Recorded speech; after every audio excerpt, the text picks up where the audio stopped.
The Anthropocene blurs the distinction between nature and culture. Also, it makes a distinction between what we could say the artificial world, new species that could inhabit a natural habitat.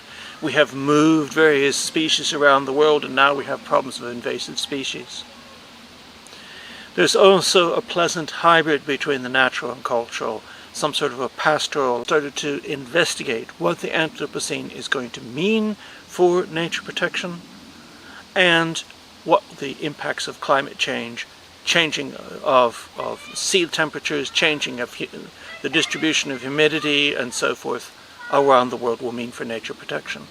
Because climate is one of the system conditions for a habitat or an ecosystem that is part of an area that we have decided needs to be protected. We have come to Ystad Sandskog, a nature preserve which is located just east of the small city of Ystad in the extreme far south. Here we can see a map of the area marked in green, the entire nature preserve. And this comes from Fridat Natur, the map tool.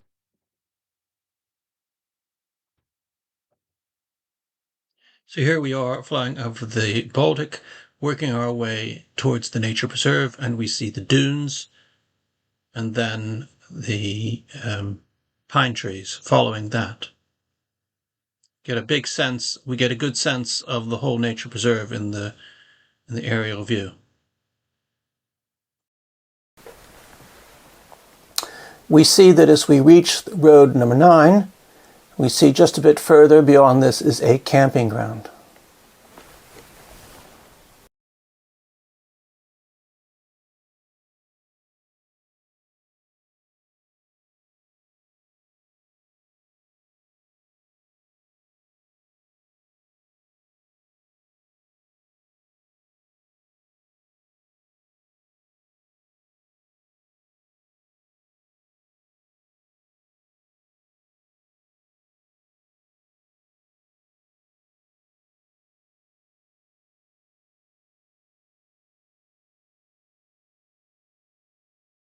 Now we understand that with global heating, sea level is going to rise, and including here along the coast, the sandy beach will be eroded, the sea will extend into the land, parts of the present-day national park.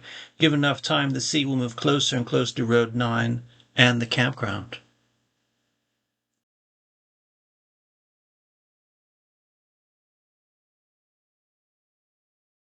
Let's leave the aerial view for a moment now and switch to a map with a different perspective, seeing how the sea will be rising. So with enough sea level rise, perhaps the coast will be inland where the dotted purple line has been added on this map, and the road is almost being undermined.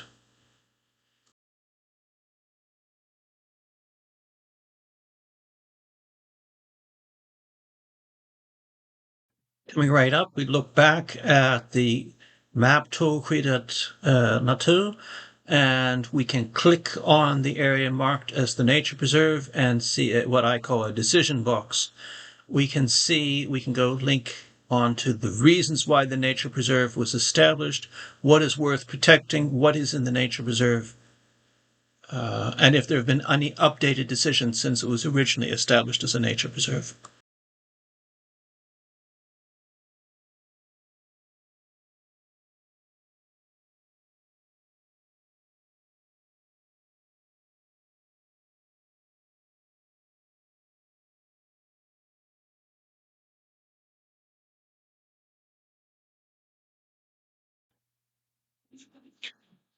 So given this scenario in the future of sea level rise because of human-induced global heating, what is the future of this nature preserve?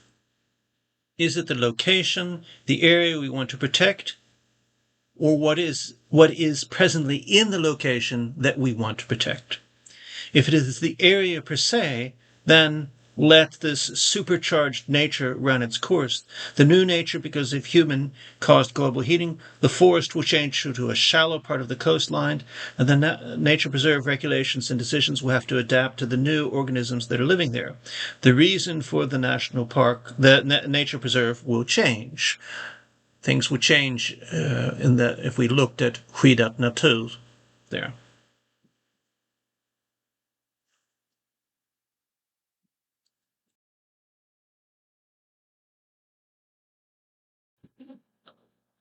Or if it isn't the area, the location, so to speak, but instead it's the nature there, then the location will have to shift it inward. The campgrounds could be moved elsewhere, but maybe Route 9 will also have to be shifted inland. If it wasn't a camping grounds, but say it was a neighborhood residences, would the city of Easthoff have to buy up all the land, offer residents compensation, and new land to build new houses? That doesn't sound very likely. But these are kinds of decisions that might have to be made if we're serious about nature protection. But wait a moment, this is the Anthropocene. Maybe the word nature and our understanding from the 1880s or 1950s about what is meant by nature needs a reset. Our word and our understanding of the word nature is pre-Anthropocene, and maybe it's not up to present-day challenges and challenges we'll have to face in the coming decades. So what would you do here now? Would you protect the area, but you will be protecting the new things that arise in the area because of sea level rise? Or would you shift the nature preserve inland so the nature preserve area in the future with living organisms there will correspond to the kind of habitat that is there now and will be protected in the future?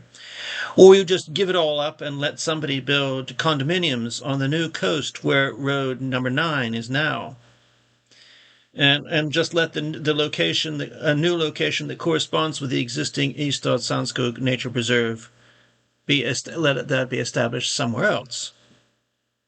If you have to pick one solution, which solution are you going to pick? What is your reasoning, and how would you motivate that? You should realize, of course, there's no 100% right or wrong answer, because it's a question about how much we value nature protection versus other kinds of societal needs. Unless, of course, you have a preservationist attitude towards nature protection. In that case, we protect nature for its own sake and its own values, and we're not going to be able to have some sort of balance between competing needs in the rest of society. So you can see that there's some sort of complexity in the question, and in part of your reasoning and your motivation, maybe you need to think about, well, I'm coming from this problem from a conservationist perspective, or I'm coming at this from a preservationist perspective, and that will influence your kind of answer. You might also have some sort of ideological coloring in your thinking here about the value of private property and the role of government, and so forth. Speaking of climate change, this is late August 2024, very early September 2024, and it's unseasonably warm here in southern Sweden, and it looks like the all-time high temperature ever recording for September in Sweden is being set these days.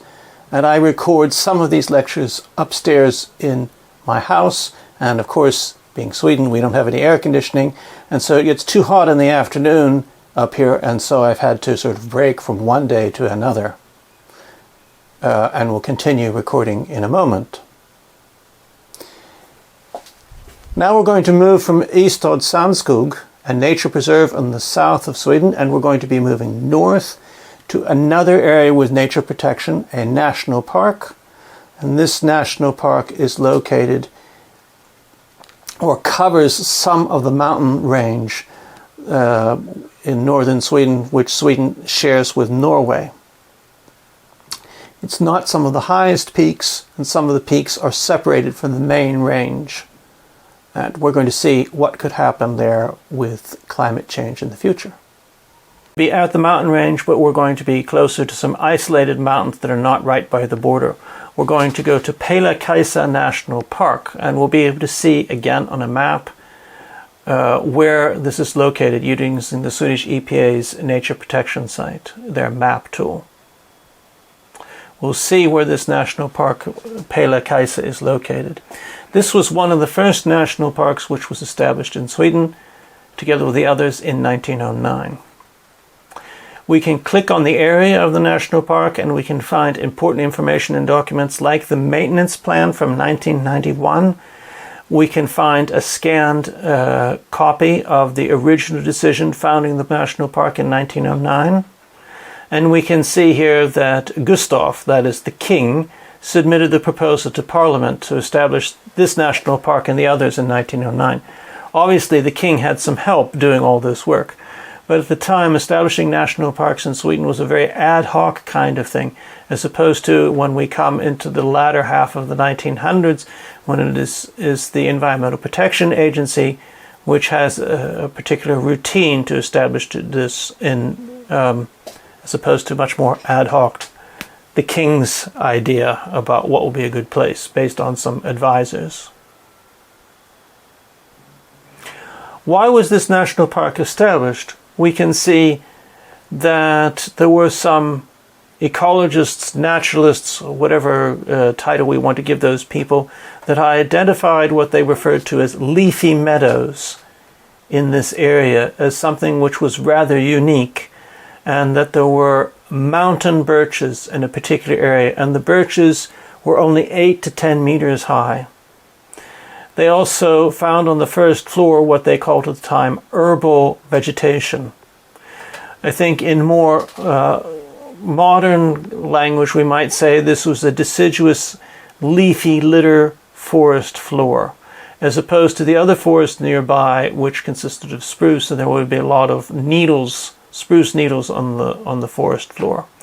So this meant that the trees and the forest floor were quite different compared to other forests nearby. And as is noted in the decision from 1909, this is an area which has been relatively untouched by humans. And as part of the investigation for each potential national park area, other experts were asked questions, and those dealing with forestry management said that this particular area had a little economic value.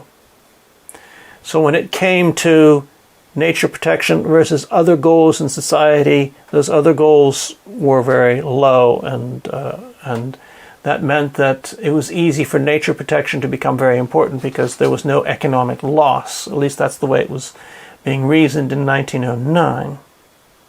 So the reason for establishing the national park in 1909 were these, what they referred to at the time, leafy meadows and the mountain birches and everything else that was associated with it.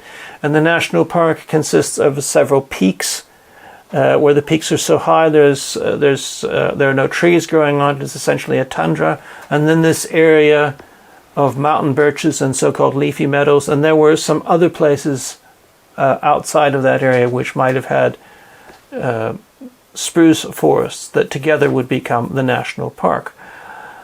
If we take a look at the English language version of the national park, the website, the English language website of the national park in the 2020s, we see that it's still the mountain birches that are the core idea behind the national park. Still 90-some years later, so to speak, or more, almost 100 years later, the purpose, the idea, what has value, what has interest, is still the same thing, even after almost 100 years.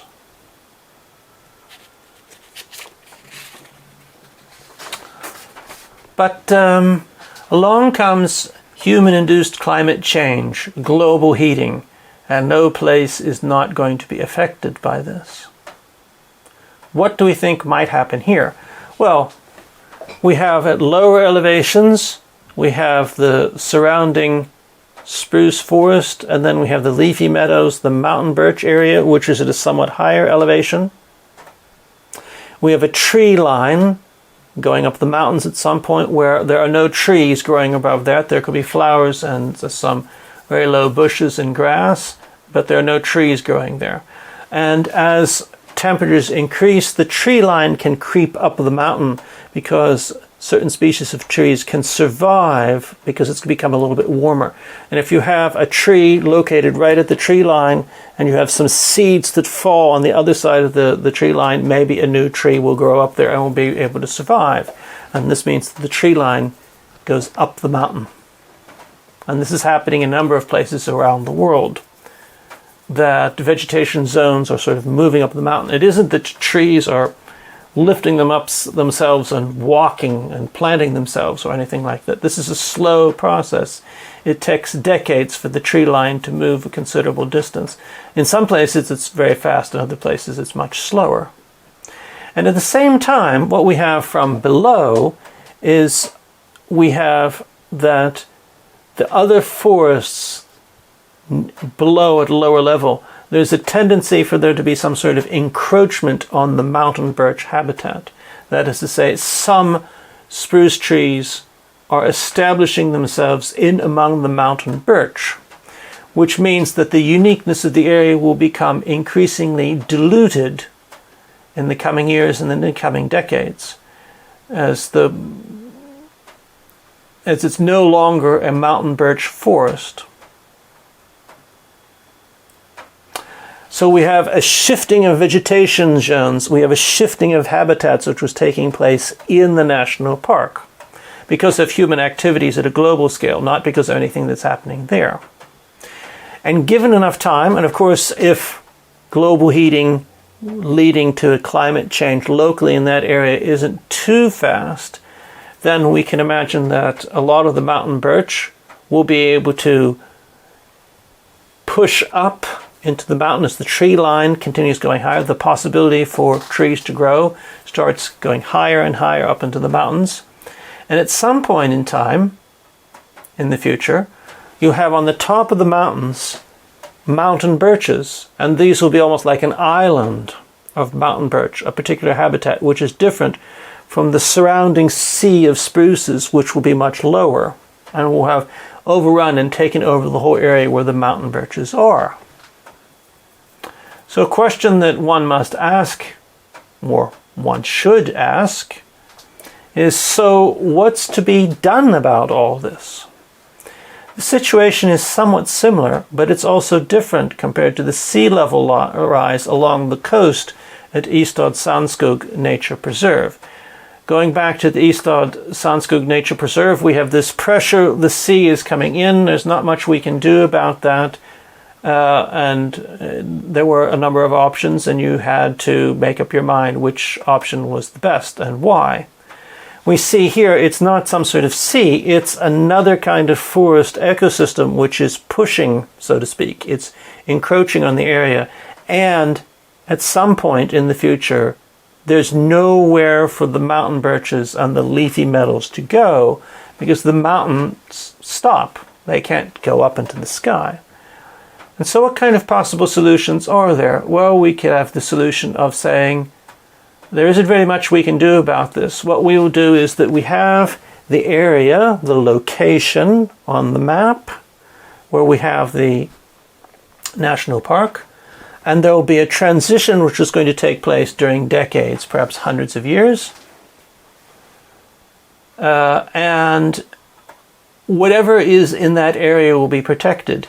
And so we will have to adjust what it is of value that we think is of value that exists within the confines, the geographic confines of the national park.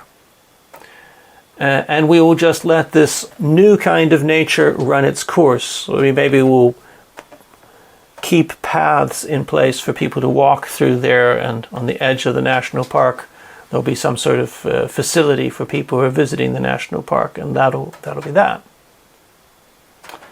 Another possibility, so that means we've given up. What was of value in 1909 and what is of value today in 2024 is going to be no longer of value, or we can no longer protect that kind of value. And that perhaps is something that people in the future will say, we have all these awful problems arising because of human-induced climate change, global heating. And we have only so much money and only so much that we can prioritize certain things. And this is a national park whose purpose and what is valuable there we'll just have to sacrifice and put our effort on something else. Perhaps that is a viable way of looking at it. Another possibility would be to say, well, we can't protect the leafy meadows and the mountain birch there. But what we could do is we could establish a new national park in a somewhat similar situation just below certain mountains further to the north. And so what we would do is we would, in the area further to the north where there is some kind of nature now, we'd bulldoze it all down, clear it completely. And we'd go with similar kind of construction equipment into the existing national park. And we'd dig up important parts of the national park and we'd transport them on trucks and we'd plant them in the new location, and we would plant all kinds of small birch trees and other things that would be similar to that in that location. So it's as if the birch forest and leafy meadows, they can't go any further up the mountains, but we take some of that and we move it to another location. And that means that we are protecting nature. Of course, we have destroyed some nature someplace else in the interest of making artificial nature, so to speak, and establishing a national park with the qualities and characteristics and valuable species and valuable habitats that can no longer exist someplace else.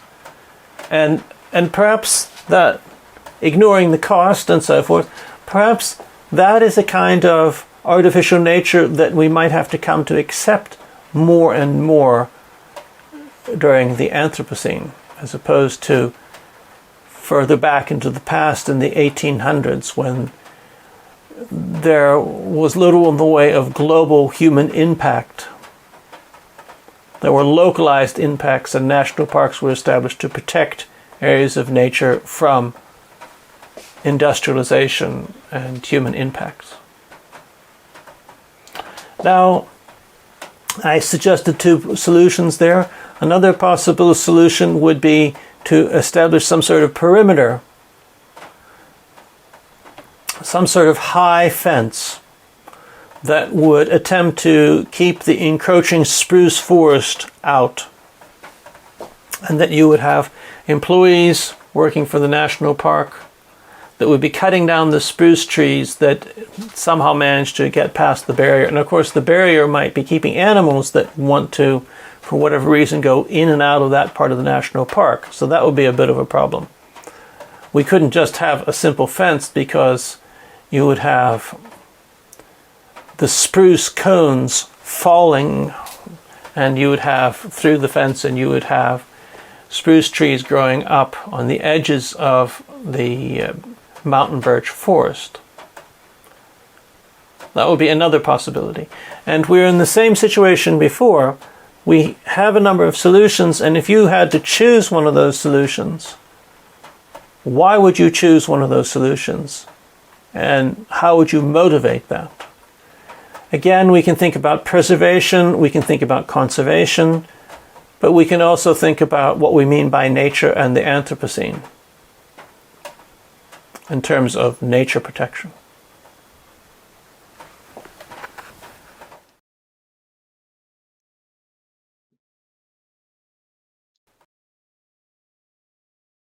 So our particular case is located in South America, and more specifically, it is located in Argentina, Uruguay, and Brazil.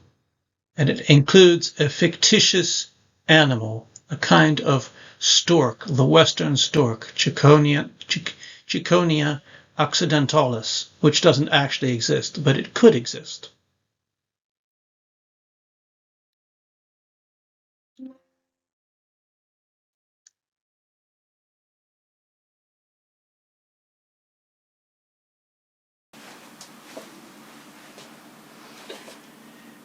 Also, in this area of Argentina, there is governmental protection of some parts of nature. There are nature preserves. It doesn't cover all of the area where the storks nest and breed and feed during the summer months, but includes some of that area. And the cattle grazing and the practices of the farmers in those areas also provides areas that the storks appreciate, together with the streams and the ponds and the rivers and the wetlands and the wooded areas that are left over. It's a very variable environment the storks thrive in. But the storks don't spend all year there, of course. One species in 3 countries. The storks spend their winters in the very southern reaches, the southern states of Brazil, in the sort of highland areas there.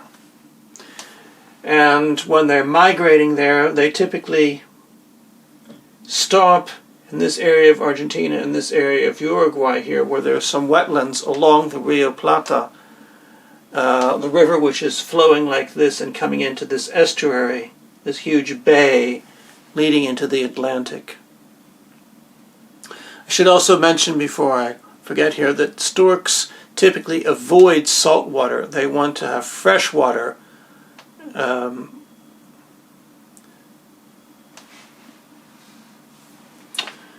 The storks then continue after a week or 2 resting up and feeding there, and then they arrive in these states in southern Brazil. Now there's no formal protection for these western storks in Brazil, and one of the reasons for that is that in this region of Brazil in the 1800s there were immigrants coming from more German-speaking regions in Europe, and they came to a new landscape, but something which they recognized, or they thought they recognized, was the stork. They thought that the western stork, the Circonia occidentalis, looked very much like the Circonia ciccona, which is the white stork, which we can find in a number of places in Europe. And so there was, among those people that arrived in that area, there developed a strong affinity. They felt like this was a creature that reminded them of their homeland, and so the farmers went out of the way to make it easier for storks to build nests on buildings, and they made sure that they kept forested areas in some of the farmland, and they knew that the storks needed to have wet areas, like wetlands, so they kept the ponds. They didn't drain all the agricultural land, all in the idea of keeping the stork. So the stork became somewhat of a cultural symbol. And it wasn't just the people that arrived newly there. This was passed on to everyone in the area, regardless of their background. And you can find some town symbols in this part of Brazil, like the logos of the seal for the town or the municipality. Some of them have a stork incorporated into that. So there's no formal protection, but there's some sort of cultural interest, and the agricultural practices are not anti-stork. They're more pro-stork. Not only did the farmers feel at the time that there was some sort of connection to where they originally came from, there was an understanding that the stork was catching mice and other small rodents in the field, so the stork was actually beneficial to the farmers. So here we have a formal nature preserve protection, and here we have no formal protection. We have the population which has who has a strong interest, a cultural affinity for the stork, and so they take efforts in their land use practices and so forth to make sure that the stork is welcome back. Now, it was assumed in the past that the stork migratory route was solely this, from Argentina and then to Brazil in the summer months, and then returning in the spring here. But during the last 20 years or so, it's been discovered that some of the storks take a shortcut back from the winter back to the summer area during the spring. And it turns out that the storks that take this shortcut turn to be more mature juvenile storks, ones that are biologically able to breed and have offspring, and they are led by some of the grandparents in the extended family, that they, some years, on average about once every 4 years, the strong wind patterns, and the storks can sort of ride that, and that means they're riding along sort of close to the coast here, and then they can make it over the estuary, which they otherwise don't like. They don't like salt water, and make it back here. And this means that the storks that come back earlier, they have the possibility of finding the best nesting grounds. And maybe these juvenile storks can take over a nest that was already there. And there's some evidence that they tend to take over the family nest. The young storks and their parents fly back this way, which is less trying. There's some suggestion that this wind pattern which arises in the spring hasn't existed before, and meteorologists and climatologists see this as some sort of a seasonal change which seems to be occurring more often, perhaps because of climate change. And we see that the patterns of the birds and their behavior is changing in part because of this. Now, just like there needs to be a place to rest on the way when they're going from Argentina in the summer towards Brazil in the winter, there are some locations in eastern Uruguay. There are some streams. The storks can catch small fish and frogs and so forth, eat other things, some grains and seeds, and then they can catch the winds and they can go over here and land here and rest a bit and then continue on their way to Argentina. Now, so the Argentinians by law have environmental protection in the form of nature preserves, and these areas here have a strong cultural interest. They want to keep the storks. It's become sort of a tradition and part of the culture in some of these states in Brazil that you take care of the storks. Also, there is a benefit to the farmers in catching mice and so forth. But the people in this part of Uruguay, they see the stork more as a kind of a invasive species. What is this stork doing here? It's not normally here. It just comes from time to time. They're not interested in having the storks there. And the government in Uruguay has some other priorities right now, which we'll be getting to in a moment. So we have, for scientific and ecological reasons, there are nature preserves here, and the farming practices aren't threatening the storks. They're not maybe stork-friendly, but they're not threatening them. And here we have farming practices, and the people's attitude means that it's a sort of a stork-friendly area for them to come to. But the Uruguayans here, they've got some other problems, and they're not so interested in the storks. We'll get to that in a moment here. Let's see again here the migration routes, the winter and summer habitat areas. Here they are in the summertime, here they are in the winter, here they're staying in the wetlands, resting up for a little while, and here some of the storks are stopping briefly and then continuing on their way.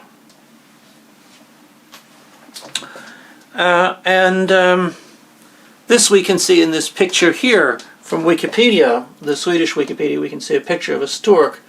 This is the white stork, the one that people living in parts of Europe are perhaps rather familiar with. The Circonia occidentalis, the stork in Latin America. It looks very similar, and that's why the immigrants to the area sort of recognized like that. However, the male has these sort of pointed areas here. Instead of being black, it's more dark blue, almost purple, and the female has green. That's a distinction there compared to the Brazilian immigrants. The immigrants to Brazil, they recognize it as being a stork very similar, but it's our stork. But the Uruguayans, why are they not so interested in nature protection? It tends to be a rather progressive country in Latin America, in South America. And the reason for this is because of climate change. And here are some clips from the newspaper The Guardian, talking about the water crisis which afflicted Uruguay in the early 2020s, the early to mid-2020s. And it says here, almost 2 decades ago, Uruguay led the way as the world's first country to enshrine the right to clean water in the Constitution. And now it is parched and desperate. Residents can cross the reservoir serving Montevideo, which is the capital. The capital has declared a water emergency, with officials declaring that it's a matter of days before it runs dry. For months they have been eking out tap water supplies by adding brackish estuary water, which we've seen. They've been taking water from this estuary and putting it in there where there's some salt in it, and maybe we can put up with that temporarily. And the government slashed taxes on bottled water and was distributing water to people that were had health problems. Because it's not good drinking salt water or even brackish water for any period of time. We humans need to have fresh water with a very low content of salt in it. And as a consequence, because of this, in the 2020s, the major political parties in Uruguay got together and formed the National Water Security Plan. The National Water Security Plan, and they realized that climate change is just going to make things worse and worse. The thing is that most years Uruguay has sufficient water supply for residents, for industry, whatever, and for agriculture, whatever kind of water uses are needed. And so part of the plan is to do an overhaul of all the water piping to reduce the leakage. But another part of the plan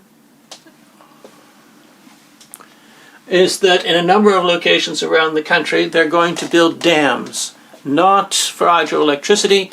That might be some sort of byproduct of this, because with the exception of wind power and solar power, Uruguay doesn't have all that much in the way what we call sustainable energy sources for electricity production.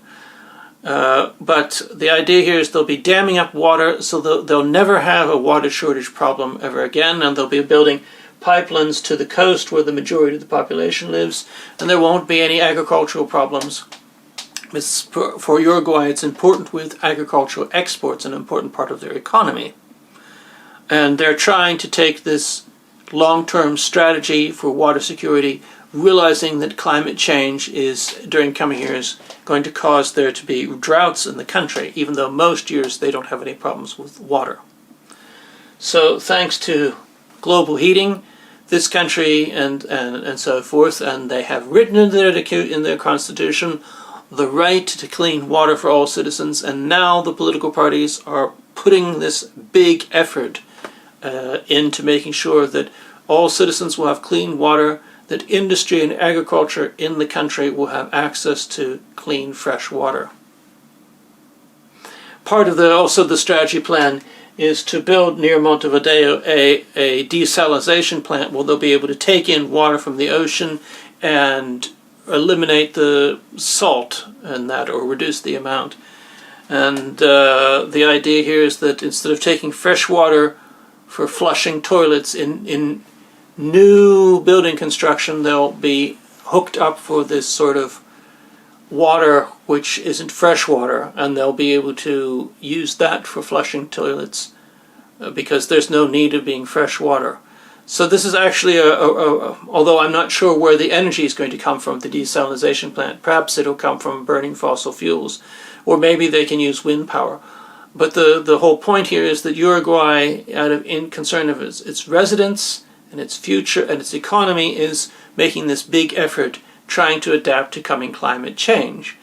But because they're going to be taking this area here and damming areas up, the shallow wetlands that the storks stay in for a few days, rest and catch maybe some fish and so forth, and then fly onwards, the water is going to be meters deep. There won't be any of those wetlands left. Or if there weren't wetlands, there won't be any shallow ponds that the birds can use. But the Uruguayans are not interested in this. They have their mindset on, we need to, because we were running out of water and we had this crisis. And all the political parties are saying, we're taking charge of this situation. And they have established some sort of long-term national water security plan for the entire country, which, among other things, will impact on where the storks, at least some of them in their migratory patterns, have been stopping on the way back towards their summer grounds in the foothills of the Andes in part of Argentina.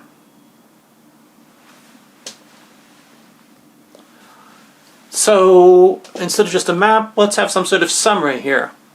We can see that Circonia occidentalis, the western stork. This is meaning west here, and west, of course, a western hemisphere as opposed to an eastern hemisphere with the white stork in Europe and Africa.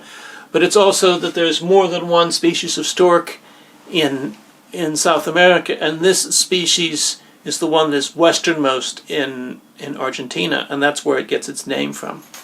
So the summer areas are okay in Argentina. There are a number of nature preserves in Argentina, and as long as the farmers and the ranchers continue with their agricultural practices, the habitats for the stork will not be threatened.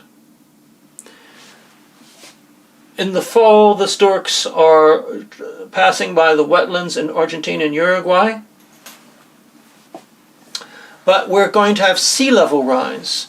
And the river Plata, separating Uruguay and from Argentina there, because of sea level rise, that means that there'll be more brackish water, which will be at the sort of the parts of the Rio Plata. The fresh water flowing in will be diluted by some seawater. And there's evidence that some of this brackish water is infiltrating the wetlands along the river and along the coasts, which means at some point in time the wetlands will change in quality and character, and it might not be so conducive for the storks, because which animals are living in the water and which plants are living in these wetlands will change, because the water is now brackish. It's neither salt nor fresh water, it's somewhere in between.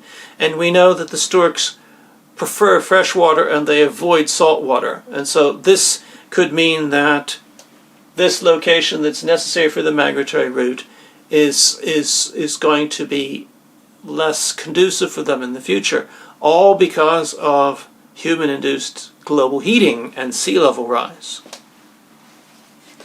The winter areas, these are okay because of the inhabitants, particularly the farmers, having some sort of a cultural interest in storks. They have some land management practices that are stork friendly, and they have encouraged storks to build nests on their houses, and they have left woodlands with big old trees that the storks can build nests in, and there's a lot of material for the storks to use in the woods to build their nests.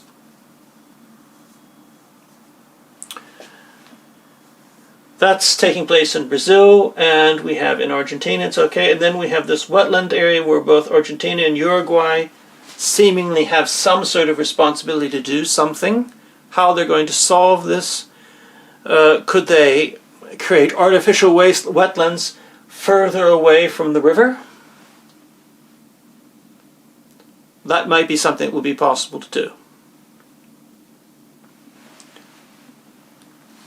So the Uruguayans never want a water shortage again, and they have their national water security plan to combat climate change. And this means there are going to be a lot of dams on a lot of rivers, and the resting areas of the storks that take the shortcut migration route back are going to have a problem, because these resting areas are going to be destroyed. If we look at this case here, there are some questions which I can ask you, or you can ask yourself. Are there any international agreements that might be applicable here? Do Brazil and Argentina and Uruguay have international environmental agreements? Are there international agreements having to do with the environment covering a number of other countries in South America, and they have to come to some sort of agreement about this? Or are there other international agreements? Maybe global international agreements where you could find a possibility to find a way that perhaps there would be some sort of international law support to protect these particular storks. And if you thought about which ones, how would that work? So we see that one country seems to care about the bird species, that is to say Brazil. There are enough people in the population in some of the southern states in Brazil where the birds are during the winter months that their future seems to be, at least for the moment, rather secure. We have partial protection in forms of law in Argentina, and then we have another country that seems to have other priorities. And we have our key points. The stopover point in the wetlands on the way from Argentina and Brazil seems to be in danger. Should something be done about this? if the species continues, or at least some members of the species continue with their shortcut spring migratory route, then there's going to be some sort of conflict about water. Could Uruguay modify its national water security plan to protect the storks, or at least to take more concern for the storks? And should Argentina and Uruguay be creating new artificial wetlands near where the storks stop by, wetlands which will not be impacted by the infusion of brackish water?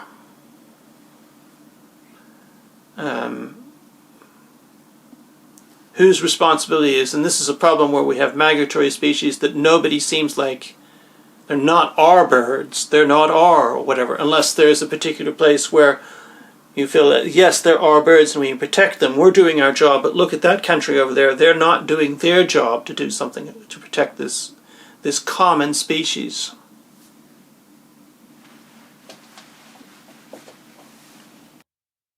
So here we see a map of the migratory routes as a closing picture. I'd like to remind everyone who's been listening that this stork does not exist, and this was a fictitious case dealing with Argentina, Uruguay, and Brazil. If you happen to be seeing this or somebody takes this out of context, I made this all up as a case to think about. Thanks for watching. Hope to see you in the next one.